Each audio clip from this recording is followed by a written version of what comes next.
आज हम लोग पढ़ेंगे प्रवाल एवं प्रवाल भित्तियाँ। ठीक है, तो इसी वीडियो में आप लोग बने रहें। और छोटा सा रिक्वेस्ट है, अगर आप चैनल पर नए हैं तो चैनल को सब्सक्राइब पहले ज़रूर कर लें, क्योंकि इस चैनल पे आपको भूगोल विषय से संबंधित विभिन्न विषयों पर प्रमाणिक जानकारी दी जाएगी, इसलिए चैनल को सब्सक्राइब पहले ज़रूर कर लें। ठीक, शुरू करते हैं। प्रवाल एवं प्रवाल भित्तियाँ। ठीक, प्रवालों को सामुद्रिक वर्षा वन कहा जाता है। ठीक है, प्रवाल को क्या कहा जाता है? सामुद्रिक वर्षा वन कहा जाता है। आप देखते हैं प्रवाल भित्ति के संगठक। ठीक है, प्रवाल भित्ति यानी किन किन चीज़ों से मिलके बना होता है प्रवाल भित्ति। ठीक, तो प्रवाल भित्ति जो है उसको कोरल रीफ भी कहते हैं अंग्रेजी में, कोरल रीफ। ठीक है, तो यह मुख्य रूप से 3 संगठकों से मिलके बना होता है। प्रवाल जो भित्ति होती है, ठीक है, वह उसके 3 प्रमुख संगठक होते हैं। कौन कौन? पहला होता है जीवित जीव, ठीक है, दूसरा होता है कोरोलाइट, तीसरा होता है भित्ति। इन तीनों को मिला के क्या बनता है? प्रवाल भित्ति। कोरल जीव जो होते हैं, जीवित जो जीव होते हैं जिसे कोरल पालिप कहा जाता है। जो जीवित प्रवाल भित्ति में जो जीव होते हैं उसको कहते हैं कोरल पालिप। ठीक है, या प्रवाल या मूंगा कहते हैं। ठीक है, जबकि कोरोलाइट जो होता है प्रवालों का बाहरी ढांचा या खोल होता है। जैसे आप लोग घूंघा देखे होंगे, या ठीक है ये सब चीज़ें देखे होंगे, उसके ऊपर क्या होता है? खोल होता है ना, खिचुआ, उसके ऊपर खोल होता है ना। उसी तरह प्रवालों के ऊपर भी क्या होता है? खोल होता है, जिसको बाहरी ढांचा बोला जाता है, उसको कोरोलाइट कहते हैं। ठीक है, जबकि भित्ति जो होती है वह कैल्शियम कार्बोनेट की संगठित कठोर संरचना है। ठीक है, तो कोरल प्रवाल भित्ति 3 चीज़ों से मिलकर बनती है। उसमें जीवित जीव होता है जिसको कोरल पालिप कहा जाता है, फिर कोरोलाइट होता है, जो प्रवाल जो जीव होता है उसके बाहरी जो खोल होता है उसको कहता है कोरोलाइट, और भित्ति यानी कैल्शियम कार्बोनेट की संगठित कठोर संरचना होती है। ठीक है, उन तीनों से मिला के प्रवाल भित्ति बनता है। अब हम देखते हैं प्रवाल भित्ति की संरचना। ठीक है, प्रवाल भित्ति की संरचना कैसे होती है? उसमें मृत प्रवाल होते हैं, मृत प्रवालों की खोल तथा अस्थि पंजर होता है, फिर भित्ति। ठीक है, अब आगे देखते हैं प्रवाल जंतु क्या होते हैं। पहले प्रवाल जंतु के बारे में जानते हैं। जो जंतु प्रवाल होता है जिसे पालिप भी कहा जाता है, यानी प्रवाल को पालिप भी कहता है। शरीर के बाहरी तंतु पर जुक्सानथलाई अलगी यानी शैवाल आता है। जो प्रवाल होता है उसके बाहरी तंतु पे जुक्सानथलाई, ठीक है, अलगी यानी शैवाल उस पर पाया जाता है। ठीक, जुक्सानथलाई क्या होता है? प्रकाश संश्लेषण जो शैवाल होता है वो प्रवाल के ऊपर पाया जाता है। जुक्सानथलाई वो प्रकाश संश्लेषण विधि से, ठीक है, अपना भोजन बनाता है, वही शैवाल, और अपना विकास करता है। जो प्रवाल के ऊपर शैवाल पाया जाता है जिसको जुक्सानथलाई कहते हैं, वह क्या करता है? प्रकाश संश्लेषण क्रिया से अपना भोजन बनाता है और अपना विकास करता है, तथा संबंधित यानी प्रवाल यानी जिस प्रवाल के ऊपर वह रहता है, ठीक है, प्रवाल को सकल भोजन की मांग का 60% आपूर्ति करता है। यानी अपने तो प्रकाश संश्लेषण क्रिया से भोजन बना के अपना विकास करता है, ये साथ ही साथ वह, ठीक है, क्या करता है? जिस प्रवाल के ऊपर रहता है उसको भी 60% भोजन वह देता है प्रवाल। ठीक है, प्रवाल को कौन? शैवाल, जुक्सानथलाई शैवाल क्या करता है? वह अपना भोजन प्रकाश संश्लेषण क्रिया से बनाता ही है, साथ ही साथ जिस प्रवाल के ऊपर वह रहता है शैवाल, वह क्या करता है? शैवाल उस प्रवाल को 60% भोजन देता है। प्रवाल जो शेष 40% आहार होता है वह अपने मुंह से, ठीक है, वो प्रवाल जो जीव होता है शेष 40% आहार अपने मुंह से टेंटिकलिस द्वारा, ठीक है, छोटे छोटे जंतु यानी प्लैंकटन का शिकार करके पूर्ति करता है। यानी जो प्रवाल जीव होता है उसका 100% भोजन की आवश्यकता पड़ती है, जिसमें से 40%, ठीक है, भोजन वह क्या करता है? जो अपने मुख से प्राप्त करता है, जबकि 60% भोजन वह प्रवाल के ऊपर जो शैवाल पड़ जाता है वह शैवाल दे देता है। ठीक है, आगे देखते हैं कोरोलाइट। अब कोरोलाइट क्या होती है? प्रवाल जंतु की बाहरी खोल होती है, यानी मान प्रवाल है, उसके बाहर एक खोल है। ठीक है, तो ये हो गया प्रवाल, और ये बाहरी हो जाएगा कोरोलाइट। ठीक है, यानी उस पर क्या खोल पा जाते हैं इस तरह से। ठीक, तो बाहरी खोल होता है कोरोलाइट, यह इसको प्रवाल का घर, ठीक है, कोरोलाइट को प्रवाल का घर कहते हैं। कोरोलाइट होता है जीवित प्रवाल का शरीर होता है। जो कोरोलाइट होता है वह जीवित प्रवाल का शरीर होता है, यानी जो शैवाल जीवित होता है उसी का शरीर होता है। ठीक है, कोरोलाइट को एक्सो स्केलेटन कहते हैं, एक्सो स्केलेटन भी कहा जाता है कोरोलाइट को, ठीक है। अब भित्ति क्या होता है, यह मृत जो प्रवाल जंतु के, ठीक है, जो मृत प्रवाल के जंतु के कोरोलाइट या कैल्शियम कार्बोनेट युक्त खोल या घरवंता के संग्रह तथा संयोजन द्वारा निर्मित दृढ़ संरचना को प्रवाल भित्ति कहते हैं, ठीक है।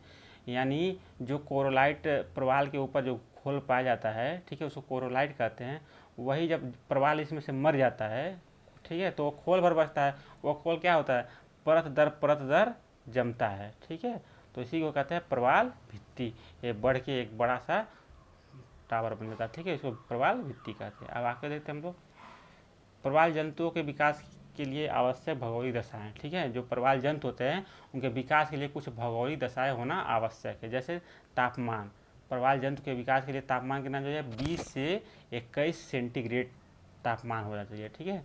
अगर गहराई देखा जाए कितनी गहराई में पाए जाएंगे, तो यह 200 से 250 फीट, ठीक है, यानी नीचे समुद्र में 200 से 250 फीट, या इसको अगर मीटर में देखें तो 60 से 77 मीटर, ठीक। अगर लवणता देखा जाए तो 27 से 30, ठीक है, 27 से 30% लवणता होनी चाहिए जल में। अगर जल देखा जाए तो स्वच्छ जल होना चाहिए, अवसाद युक्त मुक्त जल होना चाहिए, लेकिन एकदम से स्वच्छ नहीं होना चाहिए, ठीक है, कुछ उसमें हल्का फुल्का अवसाद रहना चाहिए, एकदम से पूर्ण नहीं रहे। अगर सागरी तरंगे देखा जाए तो सागरी तरंगे लाभदायक होती है प्रवाल के विकास के लिए, ठीक है। तो जो अंत सागरी चबूतरा होता है वह प्रवालों के विकास के लिए अनुकूल दशाएं उत्पन्न करता है, ठीक है। अब हम लोग देख लें प्रवाल विरंजन क्या होता है। जब सागरी तापमान, ठीक है, जब सागरी तापमान सामान्य तापमान से 1 सेंटीग्रेड अधिक हो जाए, यानी वृद्धि हो जाए, तो प्रवाल यानी जुक्सा जो थलाई होता है, यानी शैवालों के ऊपर जो पाया जाता है जुक्सा थलाई शैवाल प्रवालों के ऊपर, वह क्या करता है अपने शरीर से क्या करता है अलग कर देता है, किसको, प्रवाल को, ठीक है। प्रवाल से जुक्सा थलाई जो शैवाल होता है वह छोड़ देता है, कब, जब समान तापमान से सागरी जल का तापमान 1 सेंटीग्रेड बढ़ जाता है। तो परिणाम स्वरूप प्रवाल को क्या होता है, आहार नहीं मिल पाता है, क्योंकि क्या करता है 60% आहार जो है जुक्सा थलाई जो शैवाल होता है वह प्रवाल को देता है। जब प्रवाल और शैवाल दोनों अलग हो जाएंगे तापमान के कारण, तो क्या होता है प्रवाल को आहार नहीं मिल जाता है, जिसके कारण प्रवाल क्या होता है भूखमरी का शिकार हो जाता है और वह मर जाता है, ठीक है। इनका रंग जब मर जाता है शैवाल वो प्रवाल तो वह श्वेत हो जाता है, ठीक है, जिसे प्रवाल विरंजन कहते हैं, ठीक। तो समझ में आएगा प्रवाल विरंजन कैसे होता है। यानी प्रवाल जब सागरी तापमान समान तापमान से 1 सेंटीग्रेड बढ़ जाता है, तो क्या होता है प्रवालों के ऊपर जो जुक्सा थलाई शैवाल पाया जाता है वह क्या होता है प्रवाल से अलग हो जाता है, ठीक है, जिसके कारण अब प्रवाल को जो भोजन मतलब 60% शैवाल देता था वह अब नहीं मिल पाता है, तो प्रवाल क्या होता है भूखमरी का शिकार होता है, जिसके कारण वह उसकी मृत्यु हो जाती है। अब हम लोग देखते हैं अभिनव अध्ययन से पता चला है कि वर्तमान में, ठीक है, 58% जो प्रवाल हैं वह संकटग्रस्त हैं, ठीक है। 1998 में हिंद महासागर में एल नीनो के कारण, ठीक है, हिंद महासागर में एल नीनो के कारण पश्चिम एशिया, पूर्वी अफ्रीका, पूर्वी प्रशांत, दक्षिण प्रशांत एशिया में प्रवाल विरंजन सबसे ज़्यादा हुआ था, ठीक। अब हम लोग देखते हैं प्रवाल पारिस्थितिकी है, ठीक है। समानतः प्रवाल को 2 प्रकार में विभक्त करते हैं, कौन कौन, हर्मारूपी प्रवाल, ठीक है, और अहर्मारूपी। आगे है हर्मारूपी प्रवाल के बारे में जानते हैं, यह समूह में रहते हैं, ठीक है। तो प्रवाल और प्रवाल भित्ति में अंतर है, प्रवाल जो होता है वह जीवित जीव होता है, जबकि प्रवाल भित्ति वह मृत जो जीव होता है उसकी संरचना बन जाती है, ठीक है, जमाव के कारण वह क्या होता है एक प्रकार का संरचना बन जाता है जिसको प्रवाल भित्ति कहते हैं। जबकि प्रवाल जो होता है वह जीवित जीव होता है और प्रवाल भित्ति या मृत प्रवाल का ढांचा होता है, ठीक है। तो हर्मारूपी प्रवाल जो होते हैं वह समूह में रहते हैं, अपनी कॉलोनी बनाते हैं, इसको उपनिवेशक भी कहा जाता है। इन प्रवालों के शरीर के बाएं भाग में जुक्सा थलाई शैवाल सहवासी के रूप में पाया जाता है, यानी जुक्सा थलाई सूर्य के प्रकाश से अपना भोजन ग्रहण करता है और अपने भोजन से ही प्रवाल को भी भोजन देता है, ठीक है। अगर विस्तार इनका देखा जाए हर्मारूपी प्रवाल का, तो यह मुख्य रूप से उष्णकटिबंधीय पश्चिमी प्रशांत महासागर एवं हिंद महासागर में पाए जाते हैं, ठीक। अनुकूल अगर दशाएं देखा जाए हर्मारूपी प्रवाल के लिए, तो इनके लिए 20 से 30 डिग्री सेंटीग्रेड तापमान चाहिए। गहराई देखा जाए सागर तल से 30 मीटर होनी चाहिए। अगर सागरी जल का गंधालापन कम हो, ठीक है, लवणता 27 से प्रतिशत होनी चाहिए। उच्च ऊर्जा वाली सागरी धारा एवं तरंगे हो, ठीक है। अंत सागरी चबूतरा हो, सागरी जल में पर्याप्त पोषक तत्व हो, वहाँ पे हरमारूपी प्रवाल पाए जाएंगे। तो ये सब आप लोग ध्यान रखिएगा। दूसरा जो है अहरमारूपी प्रवाल, तो यह समूह में नहीं होते हैं। अहरमारूपी प्रवाल समूह में नहीं होता है, यह अलग अलग रहते हैं। इसे एकांतवासी कहते हैं, ठीक है। तो पूछ देगा एग्जाम में एकांतवासी प्रवाल किसे कहते हैं, तो आपसे मेरे पास हरमारूपी और हरमारूपी, तो आप लोग पहचान जाएंगे अहरमारूपी, ठीक है। यह किसी निश्चित पर्यावरणीय दशाएं में नहीं रहते हैं, यह सभी महासागरों में पाए जाते हैं। अहरमारूपी सभी महासागरों में पाए जाएंगे, विभिन्न पर्यावरणीय दशाओं में, यानी ठंडा गर्म दोनों जगह पाए जाएंगे, ठीक। अब हम लोग देते हैं प्रवाल भित्ति के आकार, आकृति के रूप तथा प्रवाल, ठीक है। तो लंबवत रूप में ऊपर से नीचे प्रवाल भित्ति में 3 प्रमुख आकृतियाँ पाई जाती है। जो प्रवाल भित्ति, ठीक है, बनता है ऐसे नीचे से ऊपर तक, तो इसमें 3 प्रमुख आकृतियाँ होती है, ठीक है। कौन कौन? पहला होता है शैवाल कटक। शैवाल कटक जो होता है, शैवाल इसका जो रचना होता है, शैवाल से अति प्रबल सागरी सर्प तरंगों के कारण यह प्रभाव झेल लेती है, ठीक है। जो प्रवाल भित्ति बनता है इसके ऊपर को कहते हैं शैवाल कटक, ये वाला ऊपर वाला भाग। तो जब सागरी ये तरंगे आएंगी यह, ठीक है, तो क्या करेगी यह, इसको झेल लेती है। फिर क्या करती है, प्रचंड तरंग के ऊर्जा के अधिकांश भाग को यह अवशोषण कर देती है। प्रवाल भित्तियों को असागरीय अपरदन से यह बचाती है। जबकि दूसरा होता है पुष्ता मंडल, इसको एकांतर कटकों तथा खाँचों द्वारा रचना इसकी होती है। यह उबड़ खाबड़ होती है। इस तरह की असमान संरचना भी तरंग ऊर्जा को कम कर देती है, ठीक है। तीसरा जो होता है भित्ति मुख, यह अत्यधिक गहराई तक विस्तृत होती है। इसके साथ प्रवाल नहीं पाए जाते हैं, ठीक है, क्योंकि प्रवाल 80 सेंटीमीटर से कम गहराई पे ही जीवित रहते हैं, उससे अधिक पे नहीं जीवित रहते हैं। अब हम लोग देखते हैं प्रवालों का विश्व वितरण, ठीक है। प्रवाल मुख्य रूप से उष्णकटिबंधीय हिंद प्रशांत महासागर में, ठीक है, 30 डिग्री उत्तरी से 30 डिग्री दक्षिणी के मध्य बहुतायत रूप में पाए जाते हैं। प्रवालों का सर्वाधिक विस्तृत सघन क्षेत्र उष्णकटिबंधीय पश्चिमी प्रशांत महासागर में पाया जाता है। यानी अगर पूछ जाए सर्वाधिक विस्तृत सघन क्षेत्र प्रवाल कहाँ पाए जाते हैं, तो पश्चिमी प्रशांत महासागर उष्णकटिबंधीय, ठीक है, जो विश्व के 55% से अधिक भाग हैं। यहाँ विश्व के 55% से अधिक प्रवाल कहाँ पाए जाते हैं, उष्णकटिबंधीय पश्चिमी प्रशांत महासागर। जबकि 30% जो प्रवाल पाए जाते हैं वह हिंद महासागर में, ठीक है। उष्णकटिबंधीय महासागरों के पश्चिम भाग या महाद्वीपों के पूर्वी तटीय भागों के सहारे प्रवालों की भरमार होती है। अगर इस तरह देखा जाए अगर, ठीक, मान लिया अफ्रीका महाद्वीप है, ठीक, तो यह कह रहा है उष्णकटिबंधीय महासागरों के पश्चिम भाग, तो यह मान लेते हैं हिंद महासागर है ये वाला, तो हिंद महासागर का यह पश्चिम भाग हो जाएगा, यह पूर्व भाग। तो कह रहा है महाद्वीपों के महासागरों के पश्चिम भाग, यानी महासागरों के पश्चिम भाग हो गया, महाद्वीपों का एक क्या हो जाएगा, पूर्वी भाग हो जाएगा, के सहारे भरमार होती है। अब हम लेते हैं गर्म विषुवतरेखी धाराएं, ठीक है। गर्म विषुवतरेखी धाराएं अधिक ऊर्जा एवं पर्याप्त पोषक तत्व होती है, जो प्रवालों के सहजीवी जुगसा थलाई की सेवा के लिए आवश्यक होती है, ठीक। अब हम लोग आगे देखते हैं प्रवाल भित्ति के प्रकार। ये था प्रवाल के बारे में विषय था। अब हम लोग देखते हैं प्रवाल भित्ति कितने प्रकार का होता है, ठीक। तो प्रवाल भित्ति मुख्य रूप से 3 प्रकार का होता है। पहला है तटीय प्रवाल भित्ति, ठीक है। तटीय प्रवाल भित्ति यह महाद्वीपी किनारे या द्वीप के सहारे, ठीक है, सागरवर्ती भाग खड़ा एवं तीव्र ढाल वाला होता है। जो तटीय प्रवाल भित्ति होता है वो महाद्वीप के किनारे या किसी द्वीप के किनारे पाया जाता है, और सागरवर्तीय भाग इसका खड़ा एवं तीव्र ढाल होता है, ठीक है। स्थलोन्मुख भाग मंद ढाल होता है, ठीक है। यानी अगर यह देखा जाए इस तरह से, यह यहीं पाया जाएगा, ठीक, इस तरह से पाया जाएगा। तो जो सागर से सटा हुआ भाग होता है यह खड़ा ढाल वाला, ठीक होता है, ठीक है। जबकि स्थल से लगा हुआ भाग इसका मंद ढाल वाला होता है, ठीक है। तटीय प्रवाल भित्ति कम चौड़ी एवं सकरी होती है। क्या होती है, इस तरह देखिए यहाँ पे यह स्थल है या सागर तल है, तो सागर के तल के तरफ यह खड़ा ढाल है, जबकि स्थल की ओर मंद ढाल है, ठीक। तो तटीय प्रवाल भित्ति कम चौड़ी एवं कम सकरी होती है, कम चौड़ी और सकरी होती है। चौड़ी कम होती है और सकरी ज़्यादा होती है, ठीक है।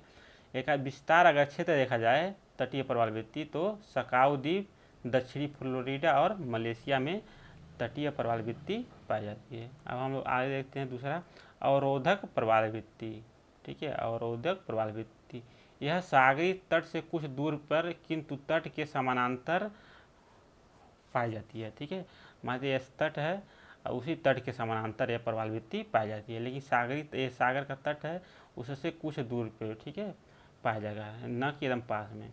सागरी तट से कुछ दूर किंतु तट के समानांतर पाई जाती है। सभी प्रकार के प्रवाल भित्तियों में यह सबसे ज़्यादा क्या होती है, लंबी होती है और विस्तृत होती है और चौड़ी भी होती है और ऊंची भी होती है। ठीक है, इसका ढाल कितना होता है, 45 अंश होता है, परंतु कहीं कहीं 15 से 20, ठीक है, भी डिग्री पाया जाता है। विश्व की सर्व प्रमुख अवरोधक प्रवाल भित्ति ग्रेट बैरियर रीफ, ठीक है, जो ऑस्ट्रेलिया के पूर्वी तट के सहारे 9 डिग्री से 22 डिग्री दक्षिण अक्षांश के मध्य पाया जाता है। इसकी लंबाई कितनी है, 1200 मील या 1920 किलोमीटर है। ठीक, इस तरह देखिए यह तट है, यह तट से क्या है, दूर पाई जा रही है। ठीक, और लेकिन तट के एकदम समानांतर पाई जाती है। अब हम देखते हैं एटाल, तीसरा, घोड़े की नाल या मुद्रिका के आकार वाली प्रवाल भित्ति को एटाल कहा जाता है। यह प्राय द्वीप के चारों ओर या जलमग्न पठार अंडाकार रूप में पाया जाता है। अगर इसका विस्तार देखा जाए तो एंटलीज सागर, लाल सागर, इंडोनेशिया सागर, चीन सागर, ऑस्ट्रेलिया सागर में अधिक पाई जाती है। ठीक है, फुरापूटी एटाल एक प्रसिद्ध एटाल है। ठीक है, इस तरह पाई जाती है। यह था प्रवाल भित्ति के प्रकार। अब हम लोग देखते हैं प्रवाल भित्ति एवं एटाल की उत्पत्ति से संबंधित प्रमुख सिद्धांत। ठीक है, इसमें सिद्धांत भी दिया है।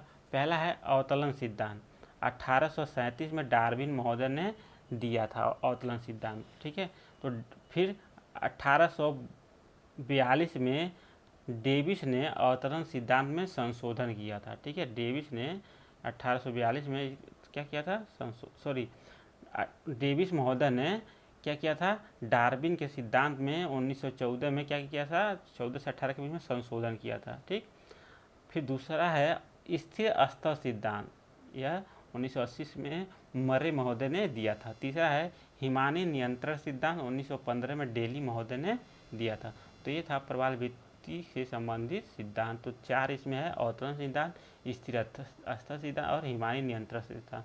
चौथा है डेविस का अवतरण सिद्धांत। ठीक है, एक किसमें संशोधन किए थे, डार्विन के अवतरण सिद्धांत में। यह था प्रवाल भित्ति और प्रवाल भित्तियों के प्रकार। आप लोग इस वीडियो को 1-2 बार जरूर देखें और चैनल को सब्सक्राइब और वीडियो को शेयर जरूर करें। धन्यवाद।